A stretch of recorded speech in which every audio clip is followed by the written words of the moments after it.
दोस्तों, क्या आप जानते हैं कि एक महिला अपने पति से कब तक प्रेम करती है और पत्नियां अपने पतियों से कितना प्रेम करती है। अक्सर हम देखते हैं कि लोग अपनी बेटियों की शादी अमीर घरों में करवाने की कोशिश करते हैं, यह सोचकर कि वहां उनकी बेटी सुखी रहेगी। लेकिन दोस्तों, यह कहना मुश्किल है कि वह वास्तव में सुखी होगी या नहीं। तो दोस्तों, आज का यह प्रसंग बहुत ही रोचक है। इस कथा के माध्यम से हम आपको एक सच्ची घटना सुनाने जा रहे हैं, जिससे आपको यह समझ में आ जाएगा कि महिलाएं पुरुषों से कब तक प्रेम करती है और कितना प्रेम करती है।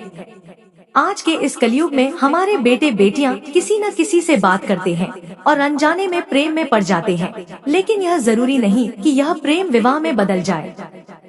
जब दोनों का विवाह नहीं हो पाता तो वे प्रेम में डूबकर अपना घर और परिवार छोड़कर भाग जाते हैं, कहीं दूर बस जाते हैं और विवाह भी कर लेते हैं। दोस्तों, आज के समय में इस तरह की घटनाएं हर जगह सुनने को मिलती है। यह सब एक आम बात हो गई है। आज मैं आपको बताने जा रहा हूं कि वे कौन सी स्त्रियां होती है जो अपने पति से मृत्यु तक सच्चा प्रेम करती है, और वे कौन सी स्त्रियां होती है जो अपने पति के होते हुए भी अन्य पुरुषों की ओर आकर्षित हो जाती है और केवल दिखावे के लिए अपने पति से प्रेम करती है। तो दोस्तों, चलिए कहानी शुरू करते हैं। लेकिन उससे पहले आपका आपके अपने YouTube चैनल कहानी वाले आवाज में स्वागत है। मैं हूं प्रीति। मैं आपको आज के इस कथा के माध्यम से बहुत ही जरूरी जानकारी देने वाली हूं। आपसे निवेदन है, चैनल को सब्सक्राइब जरूर करिएगा और कमेंट में हर हर महादेव जरूर लिख दीजिएगा। दोस्तों, एक समय की बात है।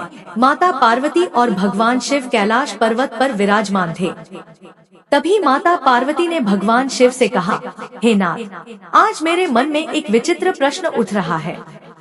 भगवान शिव ने मुस्कुराते हुए कहा, हे देवी, आप निसंकोच होकर मुझसे अपना प्रश्न पूछ सकती है। तब माता पार्वती ने पूछा, हे नाथ, सभी स्त्रियां अपने पतियों से कितना प्रेम करती है और यह प्रेम कब तक बना रहता है। तब भगवान शिव ने उत्तर दिया, हे पार्वती, आज आपने बहुत ही उत्तम प्रश्न किया है। यह प्रश्न समस्त पुरुषों के लिए भी महत्वपूर्ण है। इस प्रश्न का उत्तर आपको एक कथा के माध्यम से दूंगा। आपको इस कथा को आरंभ से अंत तक श्रद्धा एवं भक्ति भाव से सुनना होगा। माता पार्वती ने प्रसन्न होकर कहा, हे नाथ, यह मेरा सौभाग्य होगा कि मैं स्वयं आपके मुख से यह कथा सुनूं। हे प्रभु, कृपया आप मुझे इस कथा को सुनाइए। मैं इस कथा को पूरा अवश्य सुनूंगी। तो दोस्तों, आपसे भी निवेदन है कि आप भी इस वीडियो को अंत तक जरूर देखें, क्योंकि अधूरी जानकारी वेश के समान होती है जो कभी किसी का भला नहीं होने देती। दोस्तों, तब भगवान शिव ने कथा सुनाना आरंभ किया और कहा, है देवी पार्वती, एक समय की बात है। एक स्वाभिमान से भरा एक नगर था। उस नगर में एक विशाल और घना जंगल फैला हुआ था। वह जंगल इतना रहस्यमय था कि वहां न तो कोई जाता था और न ही कोई वहां से लौटता था। यह केवल जंगली जानवरों का निवास स्थान था। इसी प्रदेश में एक राजा था जिसका नाम धर्मराज था। राजा की उम्र लगभग 42 वर्ष थी, लेकिन उसने अब तक विवाह नहीं किया था। इसका कारण यह था कि अब तक कोई भी उसे अपने योग्य सुंदर नहीं लगी थी। इस राज्य में स्थित उस रहस्यमय जंगल के बारे में कई तरह की चर्चाएं होती थी। जब राजा धर्मराज ने सुना कि उसके नगर में एक ऐसा जंगल है जहां कोई नहीं जाता और केवल हिंसक पशु निवास करते हैं, तो उसे बड़ा आश्चर्य हुआ। उसने निश्चय किया कि वह उस जंगल को देखने जाएगा। राजा ने अपने मंत्रियों और सेवकों को आदेश दिया कि उसके लिए एक घोड़ा तैयार किया जाए। जैसे ही घोड़ा तैयार हुआ, राजा उस पर सवार होकर जंगल की ओर निकल पड़ा। जब वह जंगल के प्रवेश द्वार पर पहुंचा, तो उसकी नजर जंगल के किनारे बनी एक झोपड़ी पर पड़ी। यह देखकर वह दंग रह गया, क्योंकि उसने सुना था कि इस जंगल में ना तो कोई आता है और ना ही कोई यहाँ बसता है। फिर यह झोपड़ी यहाँ कैसे? राजा ने उत्सुकता से उस झोपड़ी को ध्यानपूर्वक देखा। तभी उसकी दृष्टि एक अत्यंत सुंदर स्त्री पर पड़ी जो झोपड़ी के पास खड़ी थी। वह स्त्री इतनी अद्भुत और सुंदर थी कि राजा उसे पहली ही नजर में देखकर उस पर मोहित हो गया। राजा ने दूर से ही उस पर नजर रखनी शुरू कर दी और बड़ी बारीकी से उसे निहारने लगा। जब वह उसके करीब पहुंचा, तो उसने देखा कि वह एक वेश्या थी। वह असाधारण सौंदर्य से संपन्न थी, लेकिन उसका आकर्षण ऐसा था कि राजा का हृदयहीन दृष्टि में उसके लिए व्याकुल हो उठा।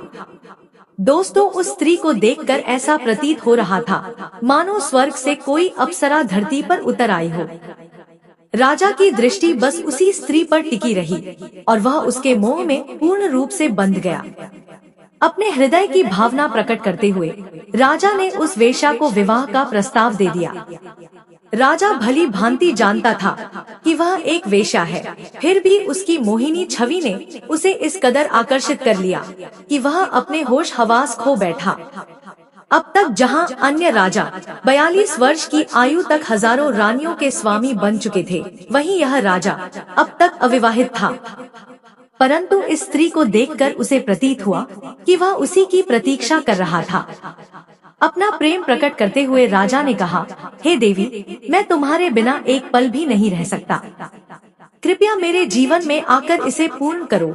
इसलिए हे देवी, आप कृपा करके मुझसे विवाह कर लीजिए। और आगे राजा कहता है, हे देवी, मुझे पूरी तरह मालूम है कि आप एक वेश्या है। तब वह वेश्या कहती है, हे महाराज, मैं एक वेश्या हूँ। मैं किसी से भी प्रेम नहीं कर सकती, क्योंकि वेश्याओं का कोई धर्म नहीं होता। वेश्याएं केवल और केवल धन से प्रेम करती हैं। उन्हें जहां अधिक धन मिलेगा वहीं वे चली जाएंगी। क्या महाराज आपको पता है कि हमारे जीवन में आपके जैसे हजारों लोग आते हैं और मेरे ऊपर लाखों स्वर्ण मुद्राएं लुटा कर चले जाते हैं। आगे राजा कहता है, हे देवी, मैं आपके कहने का अर्थ समझ नहीं पाया, कृपया विस्तार से समझाइए। तब वह वेश्या कहती है, हे राजन, मैं अभी तक कुंवारी हूँ। मेरा अब तक विवाह नहीं हुआ, फिर भी मैं एक विवाहित स्त्री की तरह जीवन व्यतीत कर रही हूँ, क्योंकि हे राजन, मेरे पास प्रतिदिन नए नए पुरुष आते हैं और मेरे शरीर को अपनी हवस का शिकार बनाकर अपनी कामना पूरी करते हैं। वे मेरे ऊपर हजारों स्वर्ण मुद्राएं लुटाकर चले जाते हैं। हे राजन, मुझे वेश्या होने के कारण यह सब करना पड़ता है। फिर वेश्या आगे कहती है, हे महाराज, मेरा आपसे विनम्र निवेदन है कि आप अपने राज्य लौट जाएं और मुझसे विवाह करने की इच्छा को त्याग दें, क्योंकि आप इस देश के प्रसिद्ध, शक्तिशाली और धर्मपरायण राजा है। आगे वह वेश्या कहती है, हे महाराज, यदि एक राजा किसी वेश्या से विवाह करेगा तो समाज में आपका बहुत अपमान होगा। हे महाराज, किसी राजा को एक तुच्छ वेश्या से विवाह करना शोभा नहीं देता। हे राजन, न जाने कितनी सुंदर सुंदर राजकुमारियां आपको मिल जाएंगी। आप उनसे विवाह करके सुखी जीवन व्यतीत कर सकते हैं। और हे राजन, यदि आप मुझसे विवाह करना ही चाहते हैं, तो आप चाहे तो मेरे शरीर का एक बार भरपूर आनंद लेकर अपने राज्य लौट जाएं। आगे राजा कहता है, हे देवी, मैं आपके बारे में सब कुछ जानता हूँ, फिर भी आपकी सुंदरता पर मोहित हो चुका हूँ। मैं किसी भी स्थिति में आपसे विवाह करना चाहता हूँ। दोस्तों, वह राजा उस वेश्या की सुंदरता पर पूरी तरह मोहित और उसके प्रेम में अंधा हो चुका था। अब वह स्वयं पर नियंत्रण नहीं रख पा रहा था। फिर राजा की जिद पर वह वेश्या कहती है, राजन ठीक है, मैं आपसे विवाह करने के लिए तैयार हूँ। मैं आपकी रानी अवश्य बनूंगी, लेकिन मेरी कुछ शर्तें हैं। यदि आप मेरी शर्तें स्वीकार करते हैं, तभी मैं आपसे विवाह करूंगी। तब राजा कहता है, हे देवी, आप अपनी शर्तें बताएं, मैं अवश्य उन्हें स्वीकार करूंगा। तब वह वेश्या कहती है, हे महाराज, मेरी पहली शर्त यह है कि मेरे वृद्ध माता पिता को आपको अपने राजमहल में ले जाना होगा और उनकी अच्छी तरह देखभाल करनी होगी। यदि मेरे माता पिता को कभी कोई परेशानी हुई तो मैं आपके राजमहल को छोड़कर चली जाऊंगी। मेरी दूसरी शर्त यह है कि राजमहल में रहकर मैं जो भी करूंगी उस पर आप कोई रोक टोक नहीं लगाएंगे। जिस दिन आपने मुझ पर कोई भी पाबंदी लगाने की कोशिश की, उसी दिन मैं आपका राजमहल छोड़कर चली जाऊंगी। दोस्तों, यह 2 शर्तें उस वेश्या ने राजा के सामने रखीं, लेकिन वह राजा तो पहले ही वेश्या के प्रेम में अंधा हो चुका था। उसने तुरंत उन दोनों शर्तों को स्वीकार कर लिया और वचन दिया, हे देवी, आप जैसा कहेंगी वैसा ही होगा। बस अब आप मुझसे विवाह करके मेरे राजमहल चलिए, क्योंकि मैं आपके बिना एक पल भी नहीं रह सकता। मैं आपसे बहुत प्रेम करता हूँ और आपके बिना जीवित नहीं रह सकता। इसलिए हे प्रिय, देर न करें और शीघ्र मेरे साथ विवाह करके राजमहल चलें। दोस्तों, फिर उस वेश्या ने राजा से विवाह कर लिया और अपने वृद्ध माता पिता को लेकर राजा के साथ राजमहल के लिए प्रस्थान कर गई। राजमहल पहुंचकर राजा ने वेश्या के माता पिता को एक सुंदर कक्ष में ठहराया और सैनिकों को आवश्यक आदेश देकर वहां से चला गया। मित्रों, जब यह बात राज्य की प्रजा तक पहुंची, तो वे इसे स्वीकार नहीं कर सके। प्रजा को यह मंजूर नहीं था कि उनका राजा किसी वेश्या के साथ रहे। राज्य की हजारों राजकुमारियां विवाह के लिए उपलब्ध थी, फिर भी उनके राजा ने एक वेश्या से विवाह कर लिया। उधर राजा वेश्या से विवाह करने के बाद प्रेम पूर्वक जीवन व्यतीत करने लगा। अब तो वह राज दरबार लगाना भी भूल चुका था। मित्रों, राजा उस वेश्या के प्रेम में इतना अंधा हो गया था कि अपनी पत्नी को छोड़कर कहीं नहीं जाता था। वह दिन रात अपनी पत्नी के साथ ही समय व्यतीत करता था। राज्य के मंत्रीगण और पूरी प्रजा राजा की इस हरकत से अत्यंत नाराज थे। मंत्री बार बार राजा को समझाने का प्रयास करते थे, लेकिन राजा पर इसका कोई प्रभाव नहीं पड़ता। फिर कुछ मंत्रियों ने मिलकर विचार विमर्श किया और नगर के कुछ चोरों को बुलाया। मंत्रियों ने उन चोरों से कहा, तुम्हें उस वेश्या के वृद्ध माता पिता की हत्या करनी होगी। इसके लिए हम तुम्हें 5000 स्वर्ण मुद्राएं देंगे। जब उन चोरों ने 5000 स्वर्ण मुद्राओं की बात सुनी, तो वे मंत्रियों से बोले, मंत्री जी, आज आपका काम हो जाएगा। आज रात मैं उस वेश्या के बूढ़े माता और पिता की हत्या कर दूंगा। मित्रों, जैसे ही आधी रात हो चुकी थी और रात का तीसरा प्रहर चल रहा था, तभी वे चोर छिपते छिपाते राजमहल में प्रवेश कर गए और उस वेश्या के बूढ़े माता पिता के कक्ष में जा पहुँचे। वे दोनों को मौत के घाट उतारने वाले ही थे कि तभी बूढ़े माता पिता जोर जोर से चोर चोर चिल्लाने लगे। यह देखकर उन चोरों ने बिना कोई देरी किए दोनों की हत्या कर दी और वहां से भाग निकले। जब उस वेश्या ने अपने बूढ़े माता पिता की आवाज सुनी, तो उसने महाराज से कहा, हे राजन, ऐसा प्रतीत हो रहा है कि मेरे माता पिता किसी संकट में हैं। तब वह वेश्या और राजा उनके कक्ष की ओर गए, जहां उन्होंने देखा कि उनके माता पिता की हत्या हो चुकी थी और हत्यारे वहां से भाग चुके थे।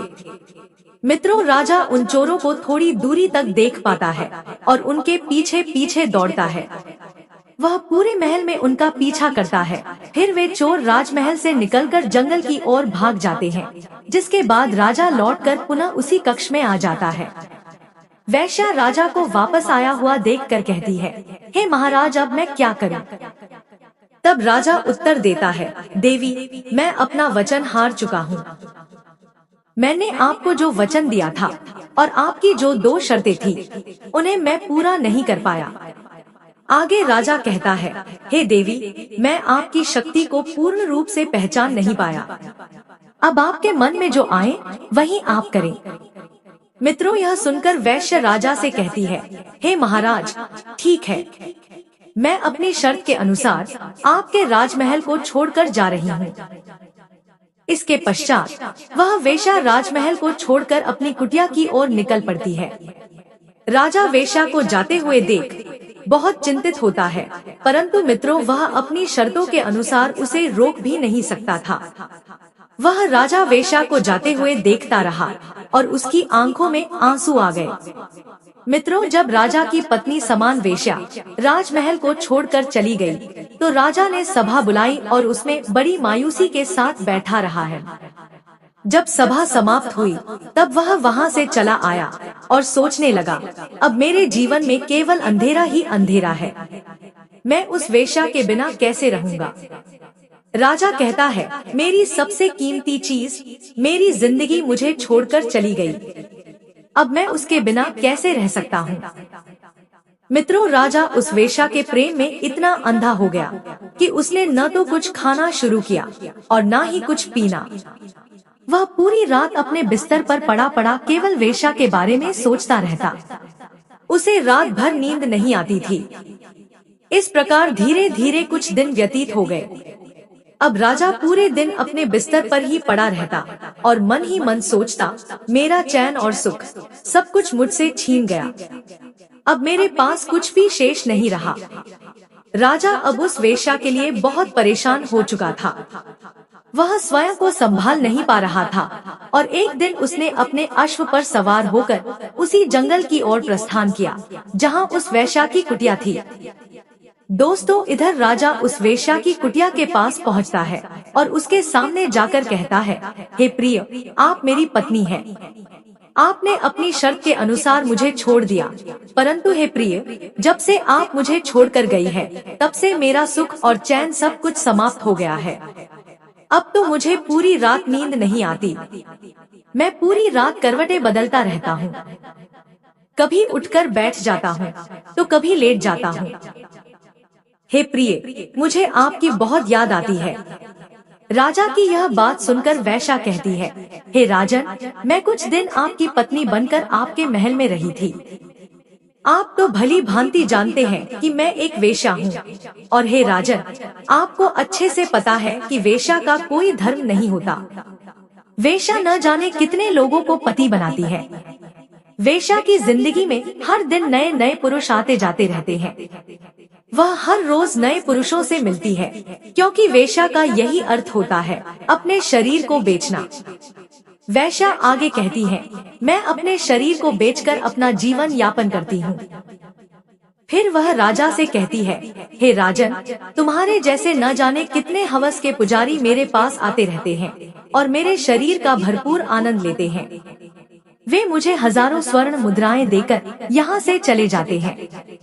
इसके पश्चात वेश्या कहती है, हे राजन, मैं आपकी शर्त के अनुसार आपकी रानी बनकर आपके महल में रही थी, परंतु आप मेरी शर्तों को पूरा नहीं कर सके, इसलिए मैं राजमहल को छोड़कर चली आई हूँ।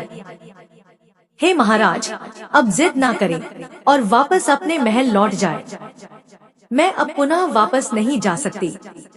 वेश्या की यह बात सुनकर राजा कहता है, हे प्रिय, मैं आपके बिना नहीं रह सकता। इस पर वेश्या कहती है, हे महाराज, आप मेरे प्रेम में बहुत अधिक पागल हो चुके हैं। यह एक राजा को शोभा नहीं देता, क्योंकि आप एक महान राजा हैं। हे महाराज, मैं आपको कुछ ज्ञान की बातें बताने वाली हूँ, कुछ महत्वपूर्ण जानकारी देने वाली हूँ। हे महाराज, इन बातों को आप पूरे ध्यान से सुनिए और इन्हें अपने जीवन में उतार लीजिए। हे महाराज, मेरी पहली बात यह है कि जो प्रेम आप कर रहे हैं वह एक राजा को शोभा नहीं देता। यह उचित नहीं है कि कोई राजा किसी वेश्या से प्रेम करे और उसे अपनी पत्नी बनाए, क्योंकि महाराज कहा जाता है कि वेश्या का कोई धर्म नहीं होता। वह अपने जीवन में न जाने कितने पाप कर चुकी होती है और न जाने कितने पुरुषों की हवस का शिकार बनती है। हे महाराज, मैं स्वयं प्रतिदिन किसी न किसी पुरुष का शिकार बनती हूँ।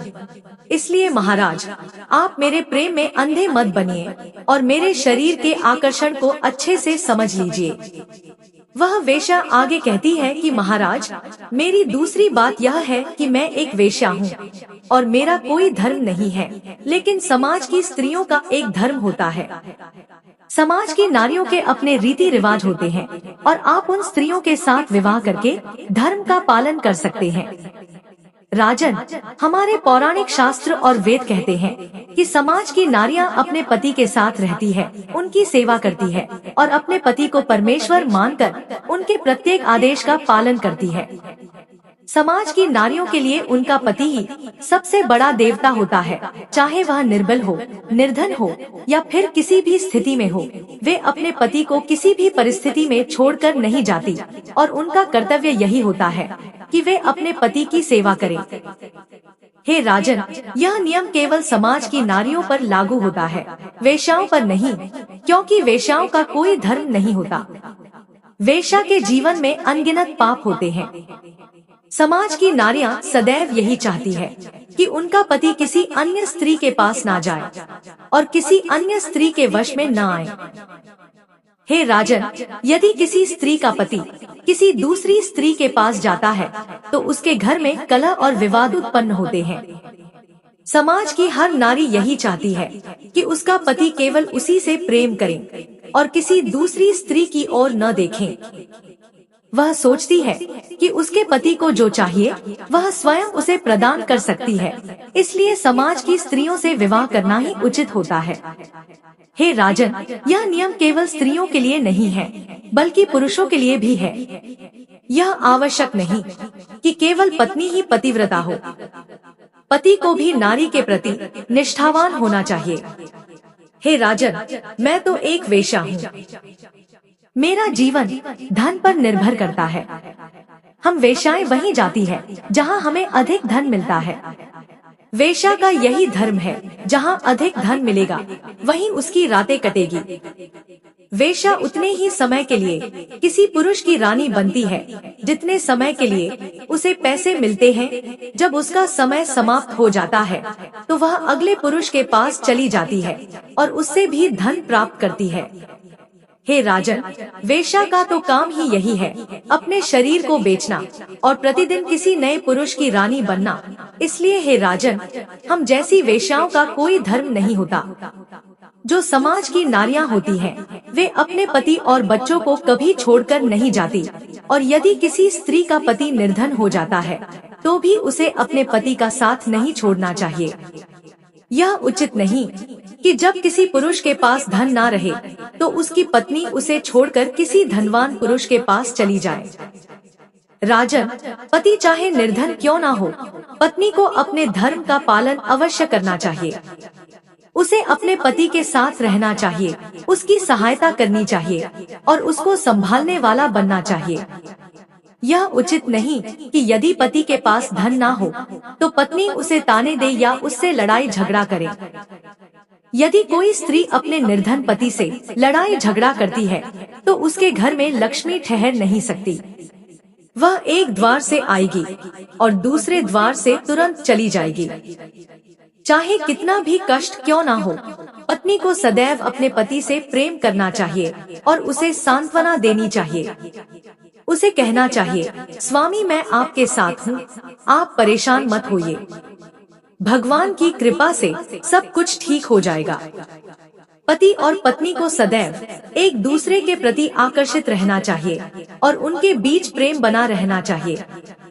किसी भी परिस्थिति में स्त्री को अपने पति को छोड़कर नहीं जाना चाहिए और पति को भी अपनी पत्नी को नहीं छोड़ना चाहिए। राजन, आजकल पति पत्नी के बीच छोटी छोटी बातों पर झगड़े होते रहते हैं, लेकिन यदि प्रेम सच्चा हो तो यह संबंध बना रहता है। यदि पति पत्नी के झगड़े की बातें आसपास के पड़ोसियों तक पहुंच जाएं, तो समझ लीजिए कि उनके संबंध में दरार आ गई है। जब पति पत्नी के बीच प्रेम समाप्त हो जाता है तब वे अलग हो जाते हैं। समाज की नारियों का धर्म यही है कि वे अपने पति के साथ मिलजुल कर रहे और सदैव उनकी आज्ञा का पालन करें। परंतु यदि पति कोई अनुचित बात कहे या पत्नी से कोई गलत कार्य करवाने की चेष्टा करे तो उसे उसका अनुसरण नहीं करना चाहिए। राजन, आपने माता अनुसुईया की कथा तो सुनी ही होगी। माता अनुसुईया सदैव अपने पति की सेवा में लगी रहती थी। उन्होंने जंगल में एक कुटिया बनाकर अपने पति के साथ जीवन व्यतीत किया और पतिव्रता धर्म का पालन किया। उन्होंने अपने पति की तन मन से सेवा की और उन्हें पति परमेश्वर माना। हे राजन, माता अनुसुईया निर्धन थी, परंतु उन्होंने कभी यह नहीं सोचा कि उन्हें किसी धनवान पुरुष से विवाह करना चाहिए। वे अपने पति की शक्ति थी। मित्रों, किसी भी स्त्री के लिए उसका सबसे बड़ा धन उसका पति होता है, ना कि सोना चांदी या पैसे। पत्नी का सबसे बड़ा धन उसका पति और उसके बच्चे होते हैं।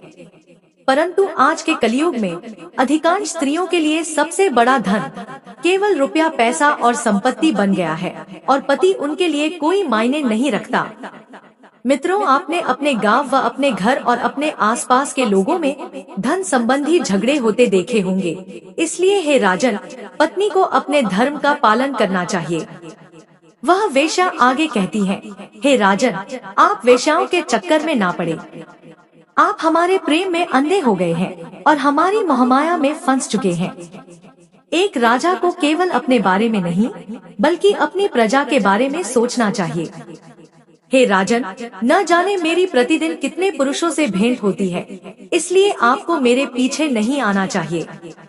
आपको अपने राज्य में वापस लौट जाना चाहिए, अपनी प्रजा की देखभाल करनी चाहिए और किसी योग्य राजकुमारी से विवाह कर लेना चाहिए, ताकि आपकी प्रजा को एक योग्य महारानी प्राप्त हो और वे सुखी रहे। राजा ने वेश्या की बातें सुनी और एक समझ गया। उसने वेश्या से क्षमा मांगी और कहा, हे देवी, आज आपने मेरी आंखें खोल दी। मैं गलत मार्ग पर चल पड़ा था, परंतु आपने मुझे सही राह दिखा दी।